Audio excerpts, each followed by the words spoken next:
Stand by to launch FanStream Sports. 3, 2, 1. Let's start. Hello, sports fans. Welcome to FanStream Sports. Nothing but pure sports. This is the JP Show. JP, it is so good to hear you back on the air. Stand by. Now, here's JP. All right, welcome into a Tuesday edition of the JP Peterson Show, brought to you by the law offices of Christopher Palermo. You can reach him at Palermo, PA. It is Super Bowl week, and we are on our way to the Super Bowl. So we are recording the Tuesday show here as our Super Bowl preview for the week as we head on out to L.A. JP Peterson here. Nick Geddes, Outkick.com right there. What's up, my friend? Are we ready for this this excursion to the Super Bowl? I'm sorry, you won't be able to go this year, but you can watch from afar as we do Radio Row in L.A., which is going to be bonkers. Yeah, it's going to be crazy. I've already seen a lot of people have already set up on a Monday. Are they? I have not seen any of the setup. So I look have good. seen some Romies out there. Romies out there. It looks Go like say hello. Looks like you'll have plenty of space. I think it's 50% capacity this year there. They'll still be making. Is everybody wearing masks? Having to talk through masks? No. I had the mask police on me last year when there were six. There were 6 setups in the huge convention center. Oh, one of the highlights of my career. Dude literally came up. There's nobody within 150 feet of me.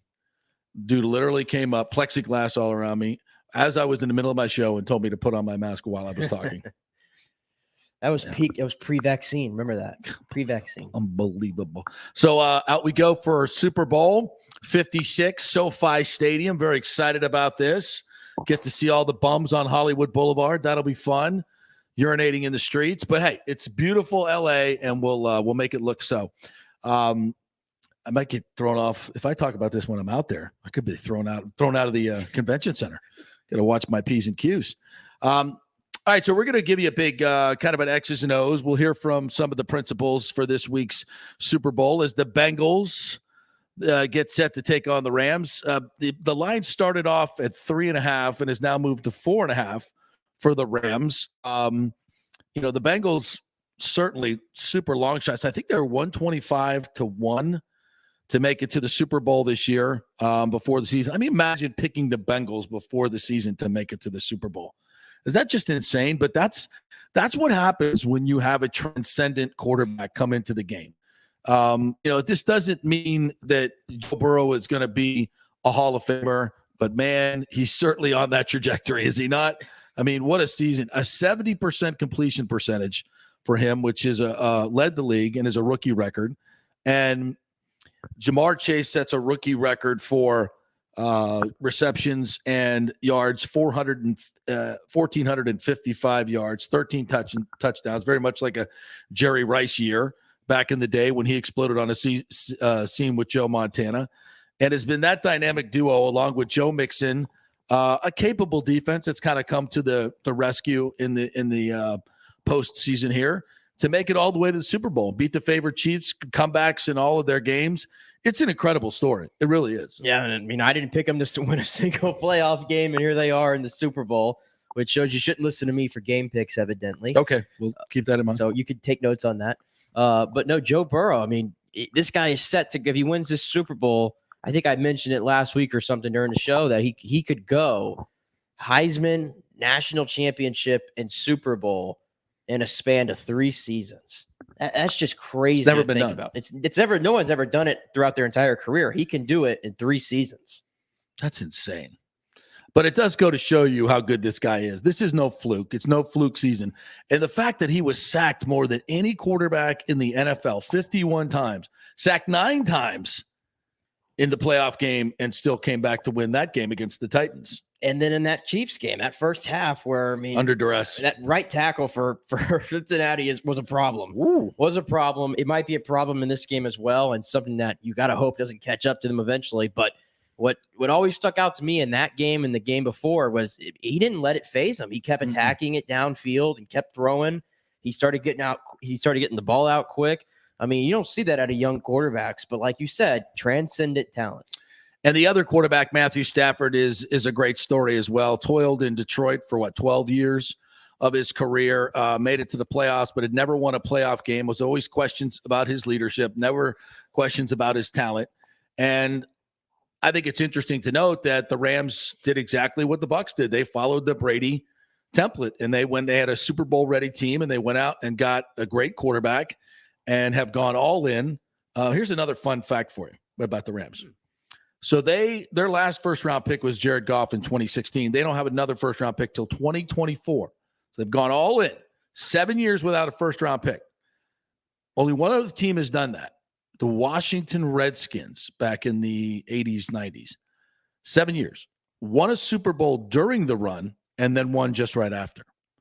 So all this talk about how, absolutely precious these draft picks are they? Are they really? I mean, it's part of the puzzle. We all know that. But I think it's becoming even more evident these days that draft picks are important, but getting established players who know what the hell they're doing is also important. I mean, what's the hit rate on a first-round pick at the end of the day? And especially when you're a team quarterback? Especially when you're a team like that that's picking usually probably between 25 and 32. Yeah. I mean, at that point, the Jalen Ramsey trade, would you rather have Jalen Ramsey back there, or you want to try your hand at developing a corner for 4 years? And that's why, and by the way, this first segment, we're going to get to a lot of the news and notes around the NFL, and then we're going to dive into the matchup a little bit more. But that's why, we're talking about the Bucs situation here where they're going to quarterback. And I've postulated out there, I'll give up 2 1s and 2 2s or 2 1s and 2 3s or whatever it takes to get Russell Wilson, who I think is worth it and has tread on the tires and great leadership, super accurate event, automatically puts the Bucs back into the Super Bowl conversation. Blaine Gabbert doesn't do that. Kyle Trask doesn't do that. Jimmy Garoppolo's on the fringe of doing that. Can't afford Aaron Rodgers in many ways. So to me, he's the best option. And we're hearing a lot of grumblings now that Seattle, not only do they want to move on from him, but he wants to move on from them. So it becomes very much a possibility. Then we see Kyler Murray. And you mentioned this yesterday, by the way. Guys at the Pro Bowl, Buccaneers, Mike Evans, Brian Jensen, everybody maybe recruiting Russell Wilson. But it appears they had their sights set on another quarterback. Who would that be? Mr. Kyler Murray, Cardinals quarterback. Interesting. So he's in his fourth year. They have yet to pick up his 5th-year option, from what I understand, which is a little bizarre. It's the 3rd year or 4th year. He'll be going into his 4th year. Going into his 4th year. Okay, so they haven't. It's not necessarily time yet, but they need to probably do that. And maybe this is just a ploy to make sure that they do that.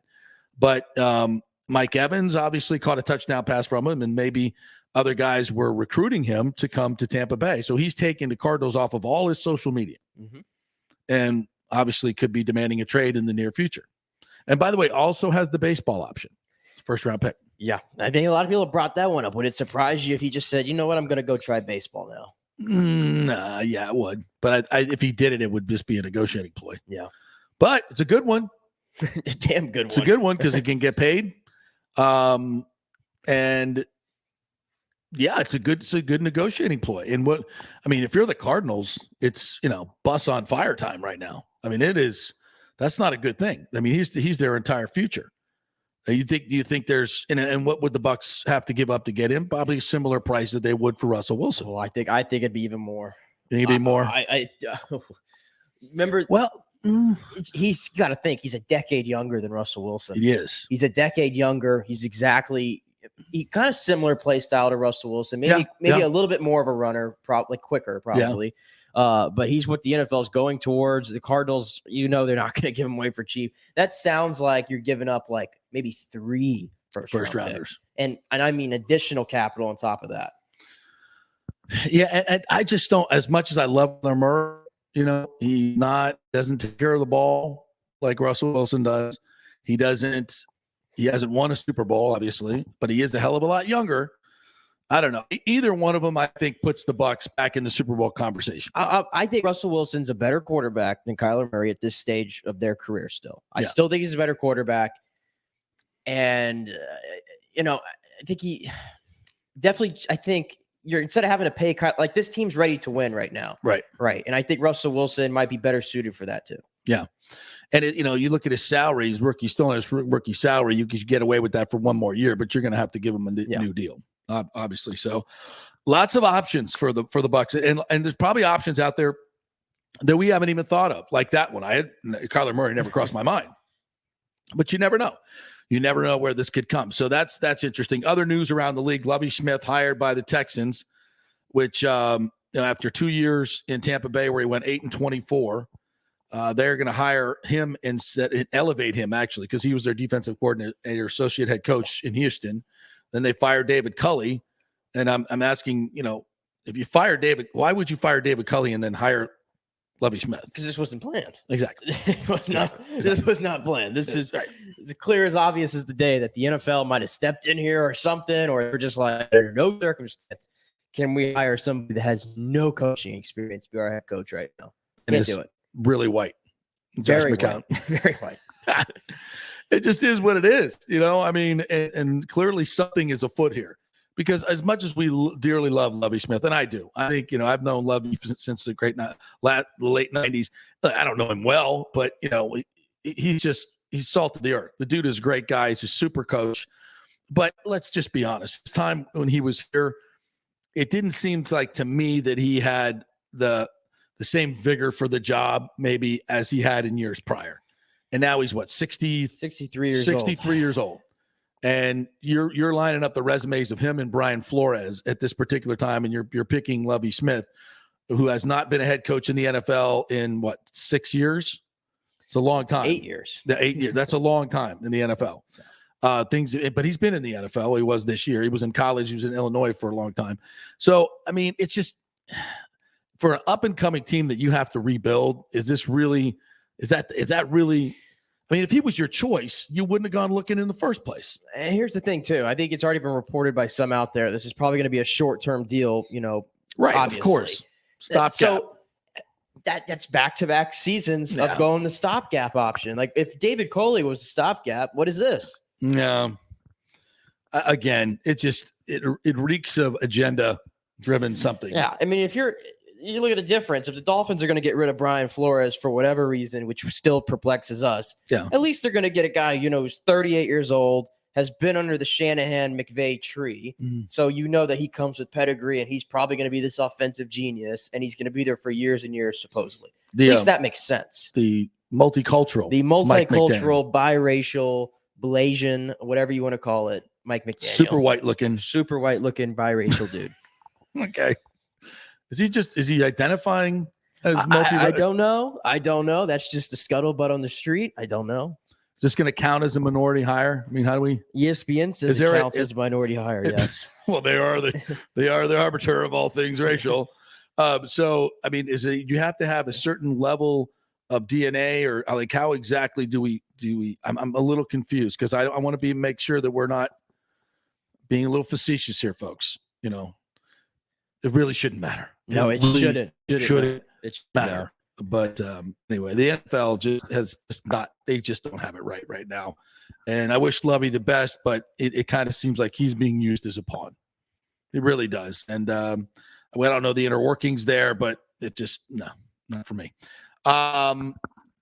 Other interesting news around the NFL. By the way, Thursday night when we're out in LA is going to be awards night, basically. And also they're going to announce who's going to the Hall of Fame. So Rondé will be out there. And if he is announced for the Hall of Fame, you can bet your ass he's going to be on my show on Friday morning. Maybe not live, but we'll get him on Friday. We'll certainly get an interview with him. So that will be certainly a huge highlight for Buccaneer fans this week if we find that out on Thursday. And we'll also find out if Tom Brady won the MVP award. Yeah, we'll bank on that one. We'll not bank on that one. I don't think he's going to win it. Why? Are you forgetting about Mr. COVID toe? And the fact that guy from Chicago who's voting on MVP that does that says Rodgers is a bad guy. How many of those guys are on this panel? Do you know that the people that vote for the MVP are the same ones who vote for All Pro? Who was first team All Pro? Aaron Rodgers. He was first team All Pro. It's the same voters. Yeah. Why would you vote Brady MVP at that point? Because MVP is different than first team All Pro. Nobody remembers who's first team All Pro. I don't know. Okay. I don't think he's going to win. He's a bad guy. And by the way, I'm not subscribing to that, that he's a bad guy. Maybe, he's not very popular in his family, but you can take that from what it is. All right. So that's eight hirings, right? One black guy, one fringe multicultural guy. Yep. One black guy who is that's not a new opportunity for a young coach. No. And this leaves Todd Bowles and Byron Leftwich without jobs, and the Bucs in a great spot for those two guys. It's good for the Bucs. Now, I brought this up last week. I'll bring it up again. The Byron Leftwich coach in waiting situation. I mean, obviously the Jaguars wanted to hire him. He would not agree to work with Trent Baalke. He wanted to bring in his own GM. So the Jag went on and hired Doug Peterson. So Byron Leftwich did, maybe it's unofficially, but he did get offered a job. It just wasn't the one that he wanted in the way that he wanted it. And I think that's fine. That's the fact that we probably need more coaches to do that, because you want to go to a situation where you're going to have the best chance to survive and win. And I think, Byron was smart. I think he did the right, made the right decision. Don't just jump at the first job you're going to get. He'll get more opportunities, and maybe that opportunity is in Tampa Bay. And, in terms of Russell Wilson or Kyler Murray or whomever the next quarterback would be, I think it's a huge, huge feather in the cap of the Buccaneers if they could go to that player and say, look, Bruce Arians is going to be your coach this year, but Byron Leftwich is going to be your coach next year. I think that's a huge step. And maybe even Arians is considering stepping down now that Leftwich hasn't gotten a job and told Bowles hasn't gotten a job, and said, to Jason Light, look, I'll step away and you make the choice, and one of them becomes your head coach. I don't think that's a terrible idea for the Buccaneers. No, it don't look like a bad idea anymore. It really doesn't. And, and certainly, this is a very progressive organization. And I think for them to say, look, Byron Leftwich didn't get a job this year, but okay. He's got a job now. He's going to be our next head coach when Bruce Arians steps away. I think it's a great idea. People have scoffed at me. I've been scoffed at before, I might add, though, for my Tom Brady prediction. But there you go. One other wackadoodle story that popped up. Stephen A. Smith is threatening Tiki Barber. What is this story? Tiki Barber, he had gone on a show, I think on SNY Network last week. It was after the Brian Flores, which in that lawsuit, of course, he alleges the Giants for the fake interview or whatever.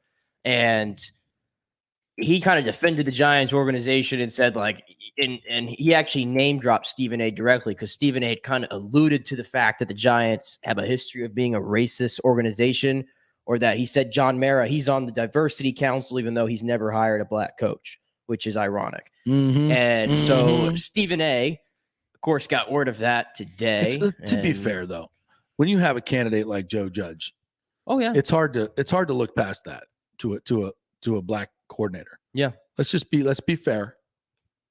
Yeah. But we can play the Stephen A. audio from today. Okay. Let's play it real quick. Let's do that.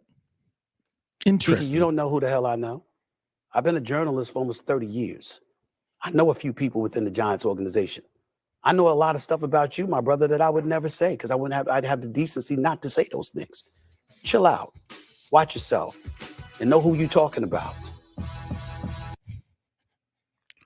Ooh. Sounds like a threat to me. Of course it is. And by the way, if you're a journalist, you don't do that. Yeah. That's not bold okay. to himself to call himself a journalist. No, he is. He does reporting. He does, and he's been a very good journalist for a long, long time. But journalists don't do that. No, you don't threaten people like that. And I know he's in a crossover situation. I kind of played the same role at a much lower level here in Tampa Bay, but I would never threaten anybody like that. If you're a true journalist and you have those true, and he is, and you have those connections, the person that you're talking to knows it. So you don't necessarily have to inform them of such. But that seems a little bizarre. And this is where we're going with it now. Like if you come out in support of somebody who somebody else is calling a racist, then we're gonna threaten to ruin your name. Apparently. And this would be really? Yeah. Wow. This is where we've come to.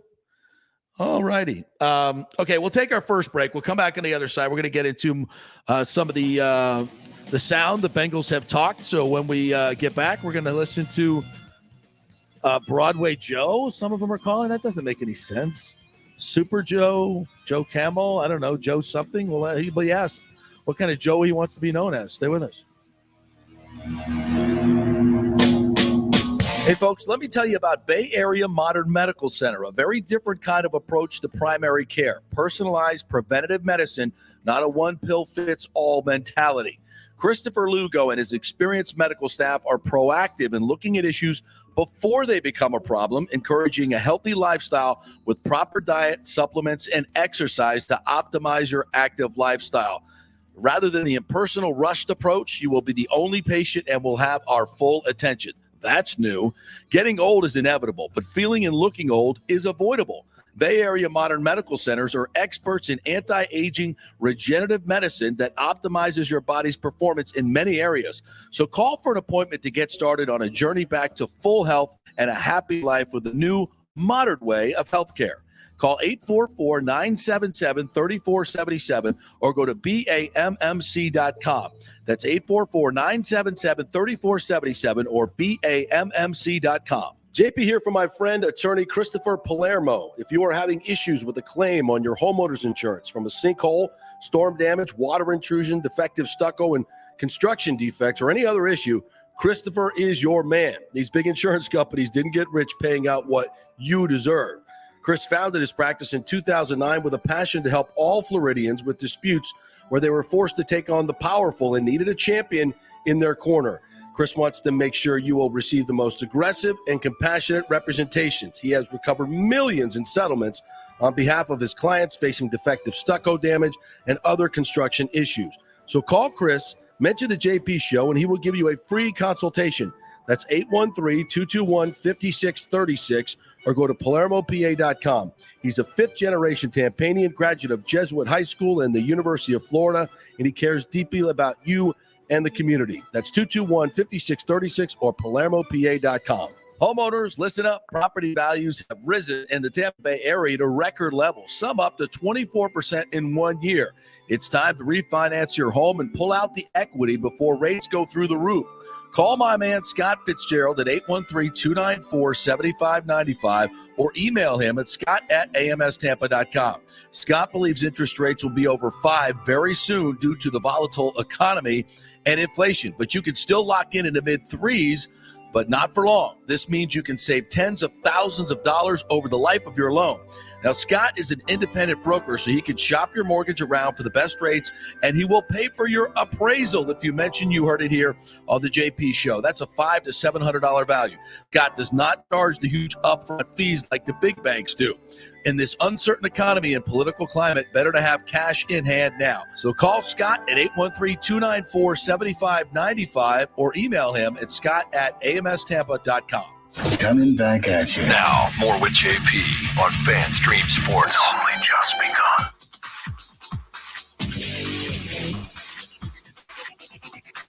begun. Welcome back to the JP Peterson Show, our Super Bowl edition as we're heading out to the Super Bowl.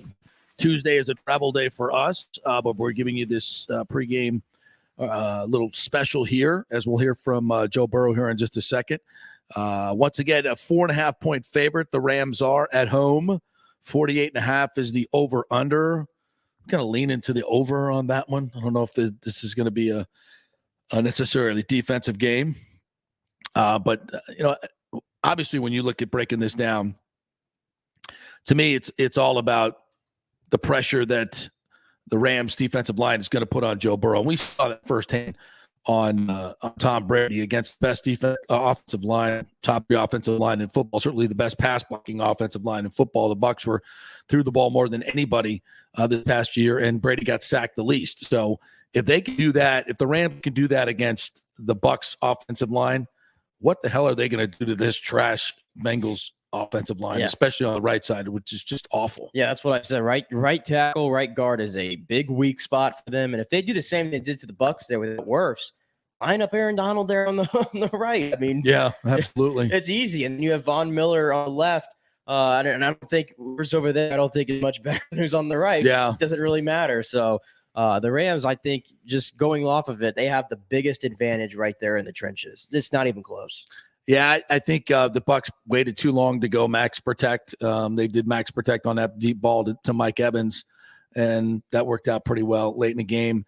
They never went no huddle up tempo, which I think the Bengals are going to do. The Bengals throw best and quickest out of the empty set. They did that in the second half against the Chiefs, and that's where they have a winning edge. And obviously Burrow can get the ball out quick, fifth fastest getting the ball out, and he's super accurate. So I can see them going to a lot of quick game, up tempo, no huddle if they can do it. And I think the Bucs should have done this, tire out that Rams defensive line, because they don't have a huge rotation. No. I mean, they pretty much, they've got a great starting front 4, 3, whatever you want to call it.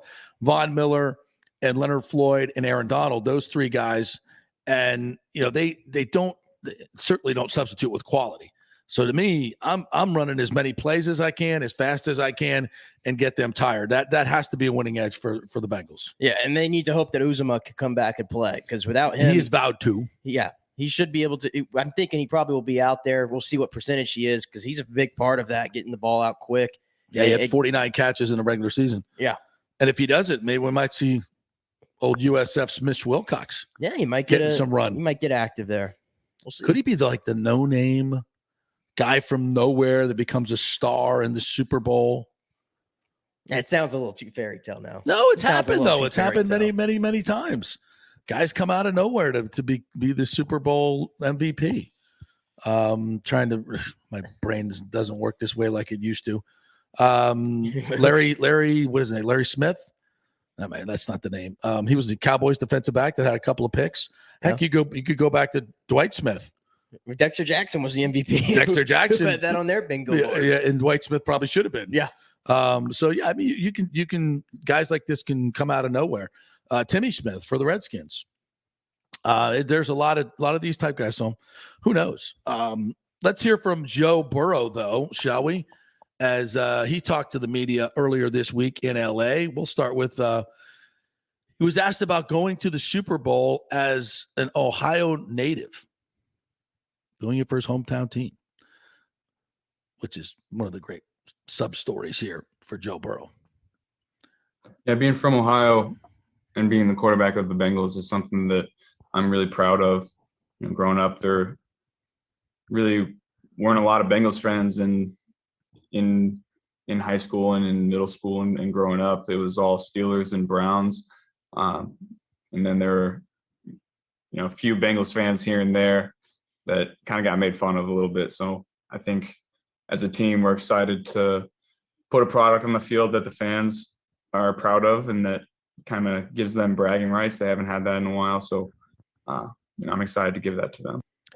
I think we all thought when he was selected by the Bengals, like, wow. Well, it's good knowing you, Joe. Good to see you, buddy. You had a great college career. Now enjoy the witness protection program. I think I remember a few articles or some shows at the time, and this is what we do in the media because we have to. Yeah. And they were saying, should Joe Burrow pull an Eli Manning and not play for the Bengals? Yeah. I remember those. I mean, we do that. We do that. But I said doo-doo. You did say doo-doo. I did say doo-doo. We do that. Yeah. But look how this has worked out. And it's another, example of, sometimes, the previous administrations or, you look at the Bucs and, why would Brady choose the Bucs? Well, things change. And maybe under Zach Taylor, things have changed in Cincinnati. So, good on him. Good on him for honoring it and sticking in there and making something of it. By the way, the city of Cincinnati having a nice go. Not quite Champa Bay yet, but having a nice go of it. All right, let's listen to him talk about where his confidence come from. Joe Cool, where did your confidence come from? Are those diamonds real? I've kind of always been a confident player, more so now than I probably ever have been before, because I feel like I've proven to myself that I can play at a high level at this level of football. At Ohio State, I was still confident, but not as confident as maybe I had been in the past and would have been in the future.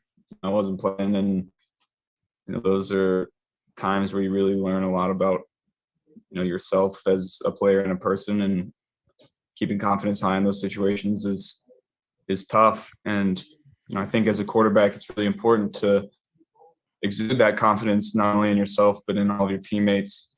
And I think the quarterback sets the tone for the culture in the locker room, and I try to be that kind of player in person for everybody here.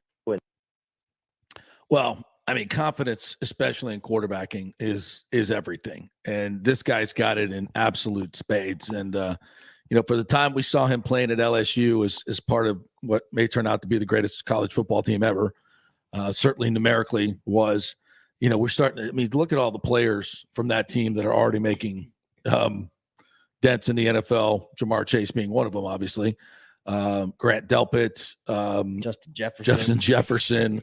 There's going to be so many that come out of there that are going to be not only solid players in the NFL, but superstars. Yeah, I can't believe, you've been around obviously a lot longer than I have. Maybe you could think of another example, but a quicker rise than this from college to pro than Joe Burrow.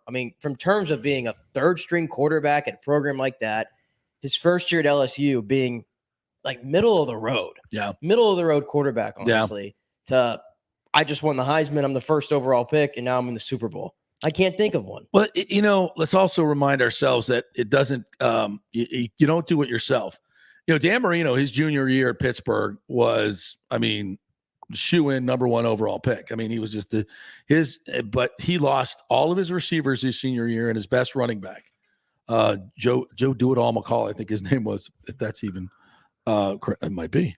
And then his senior year was average at best. But obviously the Dolphins and Don Shula did their homework and said, this guy's pretty freaking good. And he came out as a rookie and just torched the NFL because he had a good pair of receivers in Duper and Clayton and Joe Rose at tight end and a great offensive line. And so the point is you can't do it by yourself. Now he comes into a situation at LSU where he's loaded with talent. And he makes the most of it. He makes it go. He comes to the Bengals and he's got an unbelievable receiving corps.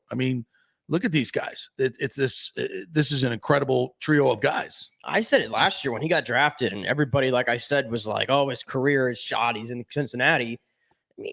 You've seen so many number 1 picks go to some awful situations. Yeah. And I'm looking at him coming in. He's got Joe Mixon already in place.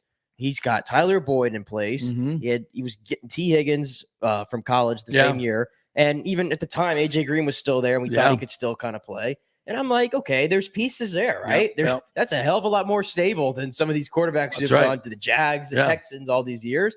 So, and then they go out and get Jamar Chase, which was a pick that everybody said, okay, you got to take the tackle. Yeah. Remember that? Right, yeah. You got to take the tackle. Which could have helped as well. Yeah, and I don't think anybody would really say they were wrong if they took the tackle, but in all honesty, without Jamar Chase, they're probably not here. Yeah, no, exactly. So he's, he came into a better situation than a lot of guys do in the NFL, number 1 picks, a lot better situation, and I think he's made the most of it. It does seem to me that he's not quite a finished product. The Bengals aren't quite a finished product because their offensive line is so bad. It's a miracle that they've gotten this far. I even said I thought the Chiefs could blow them out, and they did in the first half. And then the Chiefs went ultra conservative and back in the game, and the rest is history. So, look, he's going to be a great pro. When he came out, I said I don't think I've ever seen a more accurate quarterback, a better thrower of the football since Dan Marino coming out, and he certainly proved to be, everything we thought he would. Speaking of Tyler Boyd,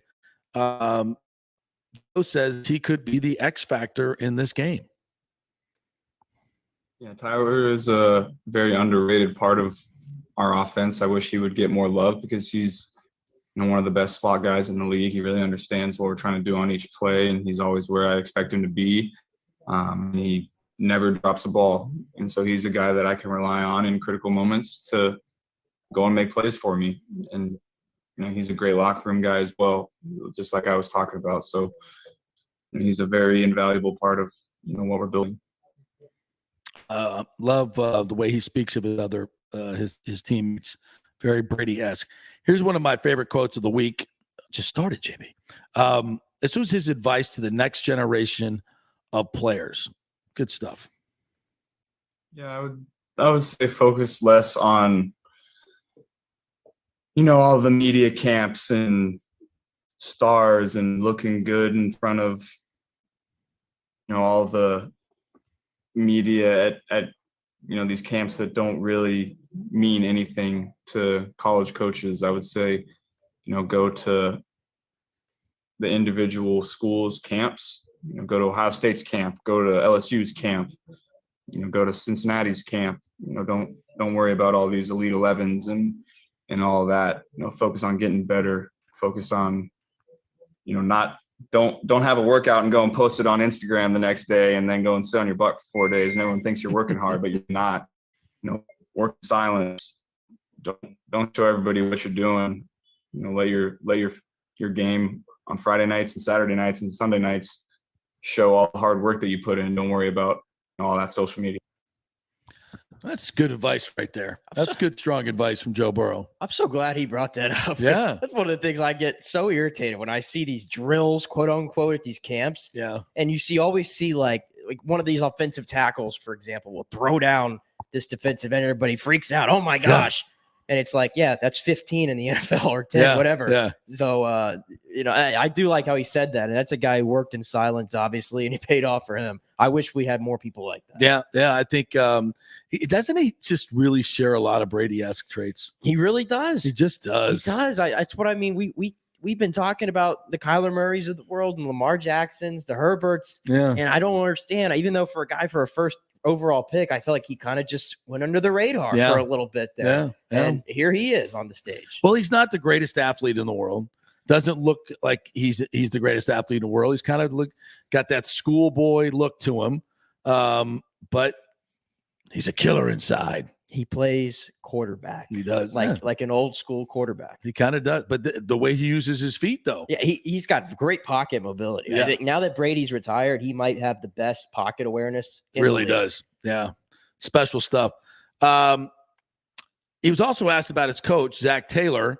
He's also a very young coach in this league. We have the first time we've ever had two coaches under 40. And obviously two coaches that know each other very well because Zach obviously came from underneath the McVay tree. So here's Burrow talking about his head coach. I would say nobody even really realizes how young Zach is, really.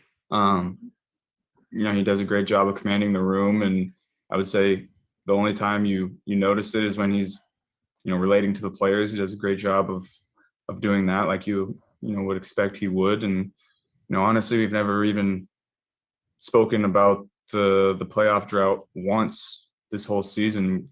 I think we have a really young team that doesn't really even understand, the historical significance of what we're doing. We're just out there playing football and, getting better while we're doing it. Yeah, I don't think America knows a whole lot about Zach Taylor. No, I don't. I think I've heard him speak like 3 or 4 times. But when we come back, we're going to hear him speak along with Joe Mixon. We'll also take you to the Rams camp and see what's going on in L.A. Does the home field advantage make it a little bit more stressful for them?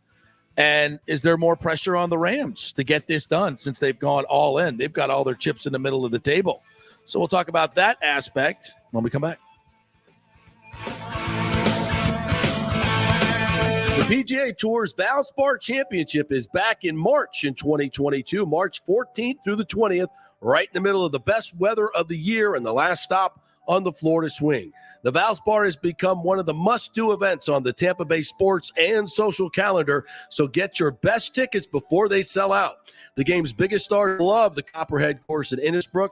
Last year, we saw Dustin Johnson, Justin Thomas, Jordan Spieth. Wow, the crowds, and another star-studded field is expected again this year. Sam Burns took the title and will defend again at the Copperhead. This will be a full tournament with the return of Valspar Live, our free Saturday concert featuring Chris Young and Big and Rich, and other amenities including Chameleon Cove, the Hooters Owl's Nest, the Publix Chill Lounge, and other hospitality venues. Go to ValsparChampionship.com for tickets. The best premium hospitality areas will sell out, so don't wait.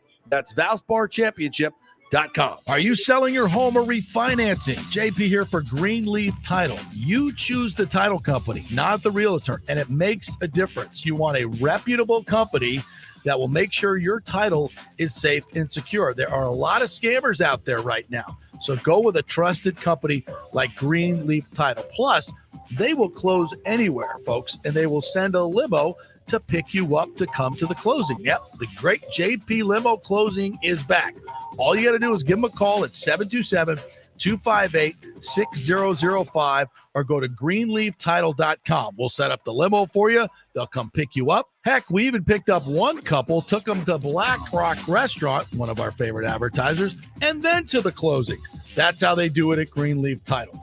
Great service. We'll close anywhere. The lowest fees in the business. 727-258-6005 or go to greenleaftitle.com. That's greenleaftitle.com. Getting old is inevitable, but feeling and looking old is avoidable. If you're feeling run down, your workout sucks, or your sexual libido is not what it used to be, check out Bay Area Modern Medical Center. That happened to me a few years ago, and I found out I had the testosterone level of a second-grade girl. That's not good. Our food, environment, and stress can cause your T levels to drop. Bay Area Modern Medical Center can help, and they are different. They offer customized hormone replacement for both men and women. Christopher Lugo and his medical staff can help you restore your energy, your sex drive, and your feelings of well-being. It was a total game changer for me. I have way more energy, lost 30 pounds, and I'm performing better in all areas of my life.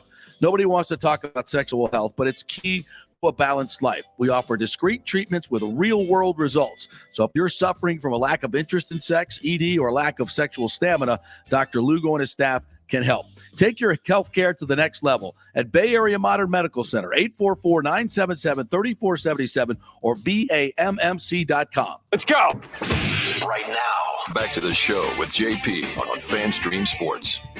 All right, welcome back to the JP Peterson Show, presented by the law offices of Christopher Palermo, also presented by Bay Area Modern Medical Center. If you are in the market for a new primary care physician after all these COVID crazy stuff that's gone on, people with a fresh and new approach, this is the place to go. Christopher Lugo and his great medical team there at Bay Area Modern Medical Center will get you right. They approach it with a full healthy lifestyle approach, not just wait till you're sick and write you a script. So find out more at BAMMC.com. All right, so we got our Super Bowl preview here today. This is a travel day for us, so it's an abbreviated one-hour show. Today, as we're giving you kind of a slice of what's going on in both of the camps. We've heard from Joe Burrow. The Rams, by the way, aren't talking till a little bit later on today, so we won't be able to get any of their sound on, but I think it's interesting to kind of talk about where they're at as far as their heads go, because, obviously they're playing at home, and I think that's just nothing but an advantage. Quite frankly, it was an extra travel day this week for the Bengals, but 2 weeks off really doesn't matter. Preparation time, it doesn't matter. I don't think there's a whole lot to the home field advantage. I don't think, even in regular season games, they usually have the crowds for the other team. So that's not a thing. You get to sleep in your own beds. That might be a thing. But other than that, not really. To me, what could be a thing is the fact that, the Rams have gone all in. They pushed all their money into the middle of the table. I mean, after this year, they're going to be so far over the cap, and they got to re-sign Brian Allen, their center, OBJ. Von Miller is also a free agent. Darius Williams. They've given up so much draft capital to get to this point. They've gotten to the point, and if you don't cash in this situation against the team like the Bengals, or you're favored to. I mean, if you're the Rams, it doesn't get any better than this. You'll never have a better chance to win the Super Bowl, right? Yeah, that's why the pressure's on them right now. Yeah, absolutely. It's just the Squarely on them. It really is, and I'm curious to see. You mentioned the home field advantage, and it hasn't really been one all year long. How many Bengals fans are we going to have travel to this game? I mean, you got probably more than the Rams fans. I mean, you got to think, if you're a 35-year-old Bengals fan, 30-year-old Bengals fan, Lord. golly, I mean, you never know. And it feels a lot like the Bucs fans of last year that were probably my age. Like, you don't know when it's going to come again. I have a friend of mine, one of my neighbors is a big Bengals fan. He was, looking into going out there, and the cheapest ticket he could find was $6,000. Oh, it's a joke. $6,000 in the cheap seats. That's a conversation within itself, how we have totally priced out the real fans. Oh, yeah.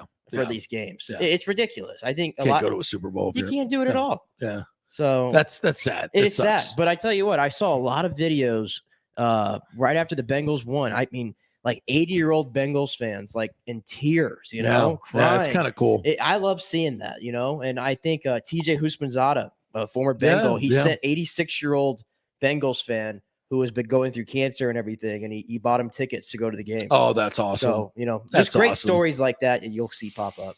It's good stuff. But last time they were in it was what, the 88 season, Boomer Esiason? They've been to 2 Super Bowls, lost both of them to the 49ers by 1 score. Yep. So they've been close, but they do not have a Lombardi trophy in Cincinnati. Nope. One of the 7 I believe there's 7 teams. Top of my head. All right, let's listen to their head coach, Zach Taylor, and we'll kind of turn about fair play. Let's have Zach Taylor talk about his quarterback, Joe Burrow, and the fact that he is built for this stage. Like I've said, he's built for this stage. He's played for state championships. He's played for national championships. Now he's playing for Super Bowl. I think that's been his expectation all along. He's not surprised by it. He rises to these occasions, and we're certainly happy to have him. Yeah, I bet you are. Yeah, I mean, you only learn about these guys' capabilities as they go through their career, clearly.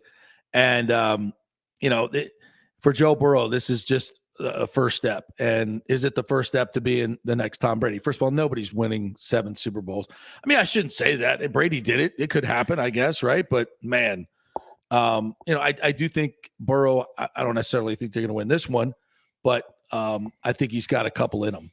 I don't think there's any question about that. Yeah, it's something we have to worry about getting carried away because, I mean, if you go look at the list of quarterbacks just the past decade who appeared in Super Bowls or won at a young age, I mean, start with the Joe Flacco, start with the Colin Kaepernicks of the world. Didn't win.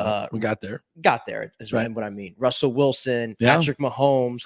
We all probably said, "Oh, those guys are going to win multiple." 10, they're going to have 10 of them. You know, just rename the MVP the Mahomes Award. Yeah, you know, it doesn't work. It's really hard. It's very hard. The NFL is obviously the league of most parity, and I don't think it's close. Teams can go from nowhere to the Super Bowl in 1 year, like the Bengals just did. We saw the Bucs do that. It's hard to do, but it's not impossible to do. And by the way, I think we're going to see a lot more parity going forward because Tom Brady's not there. Exactly. Okay. That's true. That's a great point. Nobody else has, a 50% chance of getting to the Super Bowl. Getting to the Super Bowl. My so God. If you think about it, you go through the history, the last 20 years, why did this guy not win a Super Bowl? Because Tom Brady got in the way. Right. Yeah. So maybe there'll be more parity going forward. Yeah, that's a great point. Here's Zach Taylor talking about going up against the brilliant Sean McVay. How does he handle that? Like to go against a friend in such a high stakes game. Is there pride in ultimate pride in beating him in this game? Can you just explain that?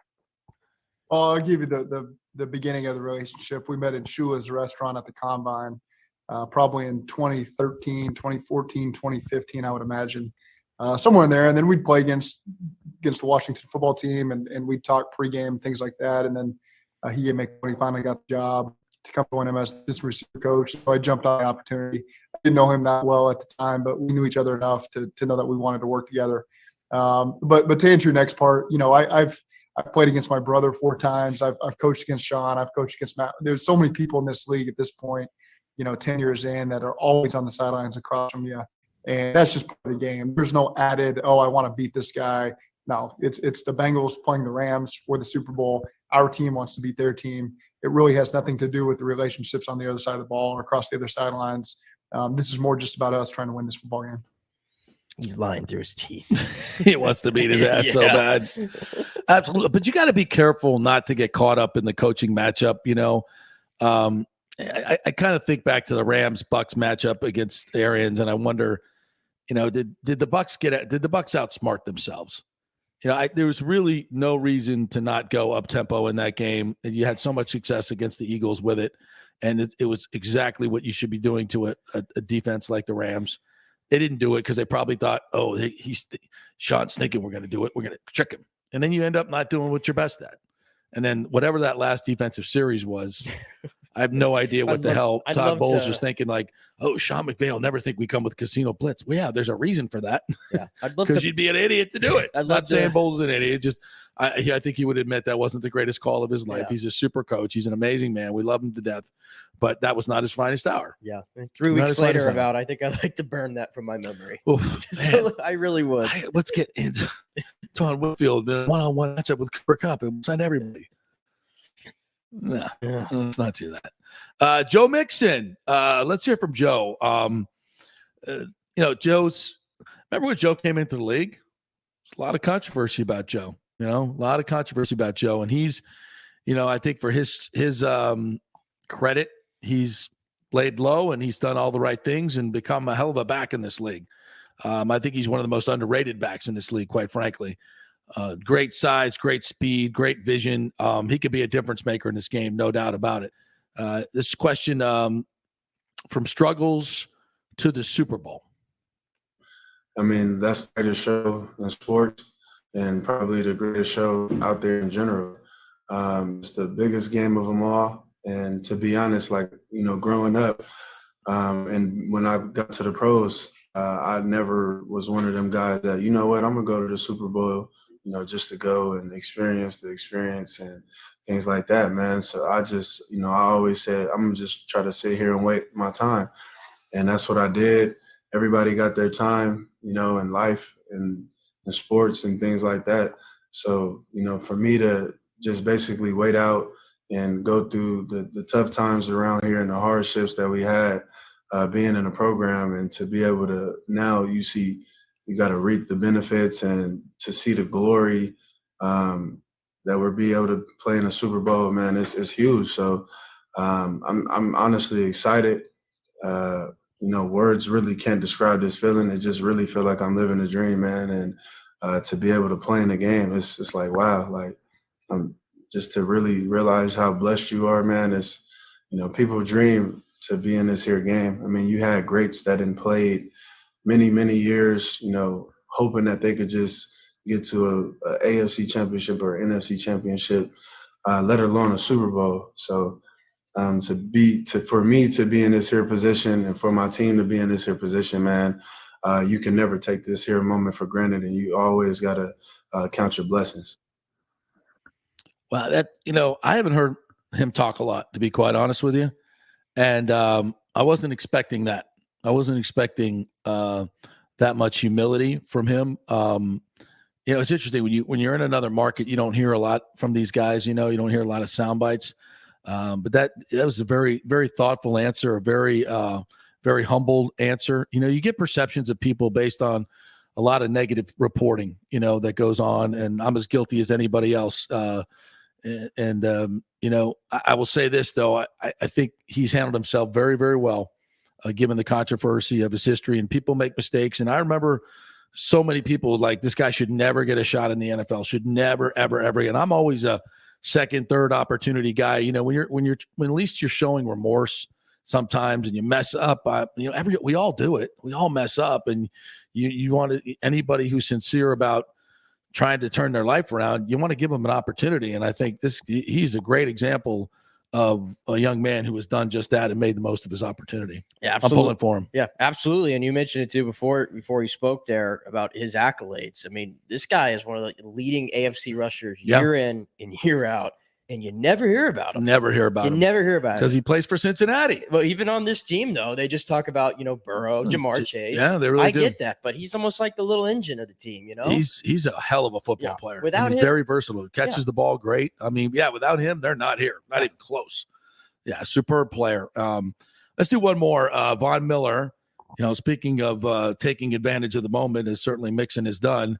Von Miller's been here before, was the MVP of a Super Bowl, and that's why they brought him in.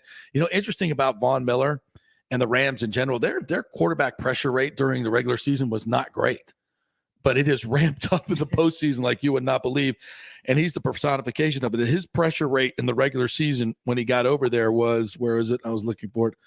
Where are my freaking numbers here? 9.8%. In the playoffs, it's gone up to 18.4%. And I know that was maybe just because he was going up against some tackles for the Buccaneers that weren't at their best that particular day.